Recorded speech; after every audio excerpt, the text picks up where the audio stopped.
Ja tev nav spieķītis, tad tu neesi bijis Siguldā. Šis teiciens raksturo Siguldas spieķu popularitāti turistu vidū un unikālo kultūras mantojumu, kas raksturīgs vienīgi šai pilsētai Gaujas krastos. Sigulda nav iedomājama bez spieķa, kas ir kļuvusi par pilsētas simbolu.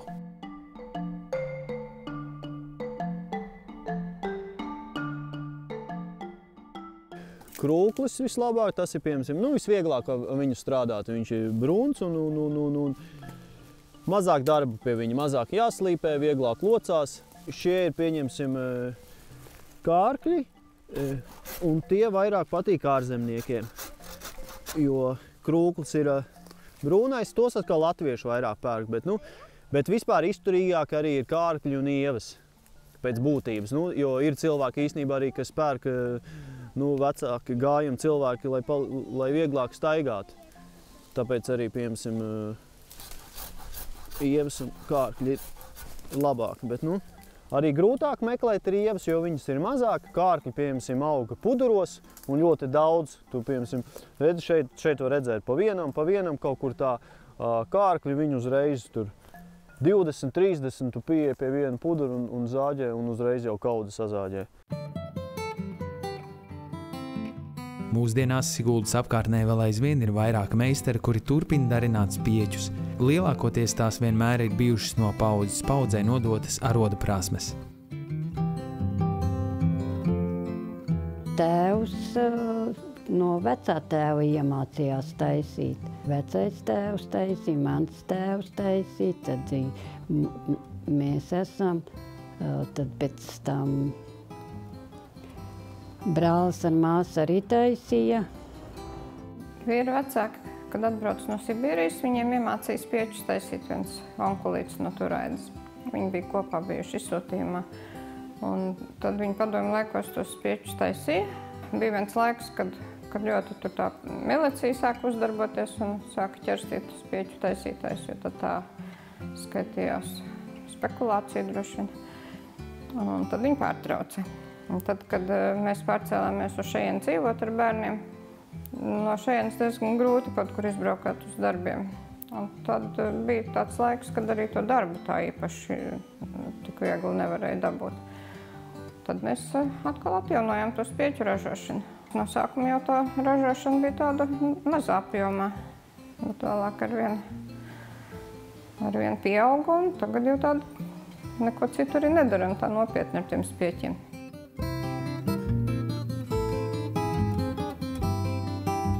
Pirmsākums Siguldas spieķu darināšanai meklējams 19. gadsimta vidū, kad turistiem Gaujas Senelijā tika ierīkotas tās augtās Alpu takas. Lai pa tām būtu ērtāk pārvietoties, vietējie amatnieki sāka darināt spieķus, ko turisti labprāt pirka un lika lietā. No sākuma tas bija tieši tikai praktiskai vajadzībai. Un tie spieķi pat nebija nekādi sevišķi glītie, viņi bija ar visu mizu, tikai uzlocītas galvas un derēja atbalstam. Es vēl tā kā redzēju vēl ar to mizu, bet faktiski man jau, ka es 5 gadu vecumā jau bija, tad jau bija visa miza jau nost, nebija vairs miza. Man liekas, bija tā, kad bildēs vecajās kaut kādās varēja redzēt, kur tikai galviņa šitādi nomizot un viss tur pārējais ar mizu, vai ne? Vēlāk, kad trepes parādījās, uzcēla uz visam pastaigu takām, tad sāka gatavot arī mazos suvenīru spieķīšus. Un tādie maziņie cilvēkiem iepatikās un aizgāja tautās. Nekur pasaulē nav tāds suvenīrs tieši kā mazs krāsains suvenīrs spieķītis, tad Sigulda jau ieviesusi kā savu simbolu to spieķi. Lai spieķis iegūtu sev raksturīgo formu, koks tiek vārīts, padarot to mīkstu, lai varētu nolobīt mizu un tas vieglāk padotos locīšanai. Ja viņš nav kārtīgi izvārīts, tad tur katra miza, katrs centimetrs jānokas ar nazi. Un tad jau tas ir diezgan darbietilpīgi un arī smagi. Visi puniņi jānogriež, lai pēc tam man būtu mazāk ko slīpēt.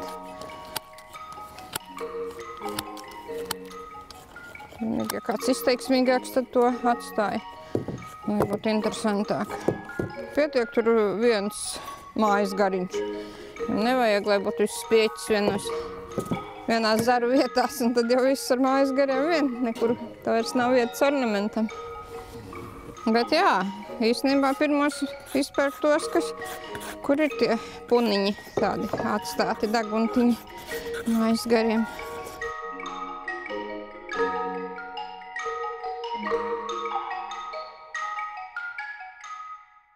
Un tad viņa rekuši tā pārloka. Taisno. Jo, ja šitā neizdara, pēc tam, kad viņš nožūst, viņu vairs nevar, ja nav šitā iemīcīts, viņš ir lūst. Kā saka, baigi stingri nevar tā viņu uzlocīt, var arī, kad ieplīst. Tas arī nav labi. Ja kāds līkāks ir, viņu galīgi taisni arī nedabū viņu pēc tam, kad viņš žūst, tad viņu taisni, pilnīgi taisni dabū, ka pažūps bišku. Viņi atstāja bišķi tādu līku. To mēs par masēšanu saucam. Kārtīgi jāizloka, jāizmasē, jo viņš nekad nemēdz būt pilnīgi taisns. Kaut kāda līkuma vienmēr ir, un tos jādabū taisnas. It kā pirmā reize izloka, bet viņš žostot vēl lokās. Viņš mēģina ieņemt to pašu pozīciju, kā ir audzis. Un tad 2. un 3. dienā vēl ir katrs koks jāņem un jāpārmasē. Kamēr pilnībā vairs nelokās, tad var likt nost. Kad spieķi ir izlocīti, tos nes žāvēties un uzkarina uz kārts. Žūšanas laikā katru dienu tie vēl aizvien ir jātaisno jeb jāmasē. Tā, šeit liek un žāvēt. Pilnu šeit piekarina un tad kurina un žāvē. No 3 dienām līdz nedēļai katru dienu jākurina. Gluži tik liela temperatūra nav kā pirtī, bet diezgan ir. Jo pirmais jābūt, viņiem ātri jāapžūst, lai viņi nepaliek, jo ātrāk apžūst, jo labāk, tad viņi nepaliek brūni, viņi gaišāk tad.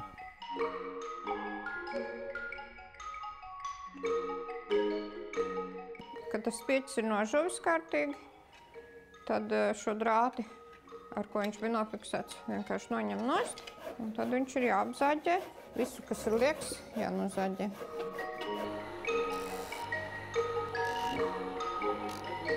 Viņš ir ar ļoti daudziem nelīdzenumiem. Viņš jāpadara ir tāds tik gluds, lai vienkārši neķertos aiz apģērbu.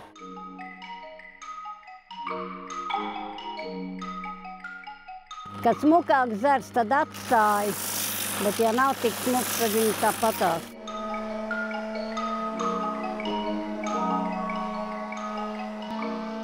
Tā kā tā nosmirģelēts ir un nopucēts, tad ņem ar pamatkrāsu dzelteni nokrāso.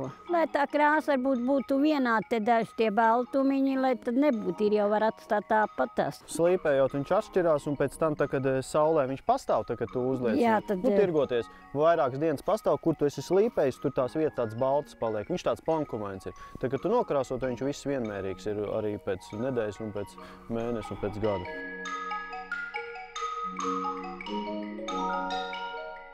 Pašos pamatos jau mūsu tie priekšteči ir izdomājuši tos galvenos ornamentus. Tas ir tomēr ņemti no latviskajiem ornamentiem. Izmantoti tādi, ko praktiski var uz tā spieķa uzdecināt. Jo ne jau katru ornamentu var uzdecināt uz spieķa. Pirmkārt, tur vietas nepietiek, un otrkārt, tā dedzināšana ir tāda diezgan specifiska. Tur nevar tā, kā glaznotājs ar rotu uzzīmēt jebko.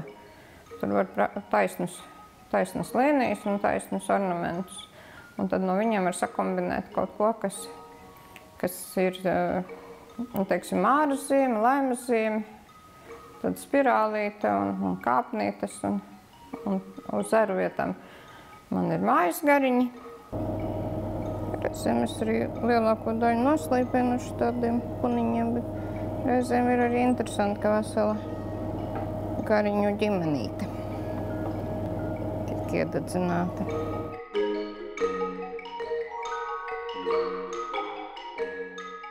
Tos pašus visus vecos, kā tēvs un māte zīmēja, tos dedzināja, tos pašus visus musturus arī mēs dedzinājām vienkārši. Es jau no 5 gadu vecuma jau, bet tad jau bija tādi šitādi āmuri vispār nebija, tad bija tādi drāti iekš tādu irbuli iesist un pie plīts oglēs karsēja tos gals. Tas bija Krievu laikā. Tā Sigūdē, par cik tās velna ala ir. Tā kā velna ala, tad to velnu var uzdedzināt. Obligāti jau parasti tas Sigūdas uzrakstīns vienkārši. Es parasti arī to uzrakstu sāku. Un tad es zinu, attiecīgi, kur man tālāk. Priekš es to augšējo riņķi noformēju. Tad tos mājas gariņus, un pēc tam attiecīgi tad jau ir redzams, ko tur tajās tukšajās vietās. Tas pieķis pats parāda, ko tur vajadzētu.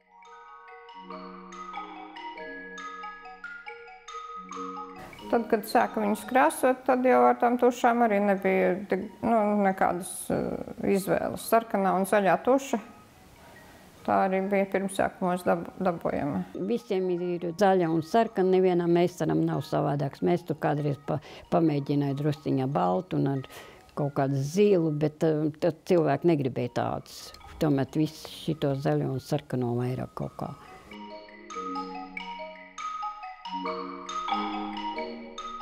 Kāpēc sarkanu augšu un zaļu, piemēram, otro? Jo kādreiz bija, jā, tā, kad es speciāli vēl pamīšu, bet es pēc tam iegājos, ka man patīk vairāk, ka, piemēram, uz stenda ir tā, kad uzliek stendu un tad viss tā kā līnija tāda ir. Kad krāso, jākrāso tā, lai kur dedzināts, lai pāri nepāriet, savādāk uzreiz tur tāds pleķis izplūst. Tāpēc forši, ka iededzināts viņš tajā kokā, tad viņš tālāk neiet.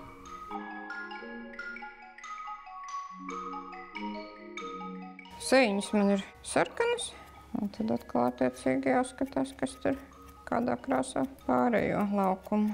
Tam spieķim ir atsevišķi tādi laukumiņi, kas ir iededzināti un kas tiek izkrāsoti. Noslēdzošais posms ir lakošana. Kad krāsa ir nožuvusi, viss spieķis tiek pārklāts ar laku. Šitā jau ir ātri žūstošā laka, viņa jau pēc 10 minūtēm ir nožuvusi. Lai arī Rolanda un Ulda bērni piedalās spieķu darināšanā, spieķu meistari tomēr ir noraizējušies, vai šī tradīcija tiks saglabāta. Nē, kā viņi jau tāpatās iemācīsies, vai ne? Tālāk jau paši redzēs, ko viņi darīs. Jo tas jau nav tik viegls darbs vispārībā, iet uz mežu, meklēt, vai ne, un pēc tam tev jānes mājās, viss tur jāmizola, jāloka, jāžāvē. Un jaunie cilvēki diezko neaugst smagi strādāt, lai varētu naudu pelnīt. Tā kā man ir atklātā darbnīca, un tur var nākt jebkurš. Es esmu ar mieru dalīties visos spieķu gatavošanas noslēpumos. Tā kā es ceru, ka varbūt radīsies kāds nopietns māceklis, jaunāks, kam patīk nodarboties ar koku, kam varētu nodot visas zināšanas. Ja jau reiz tas ir Siguldas simbols.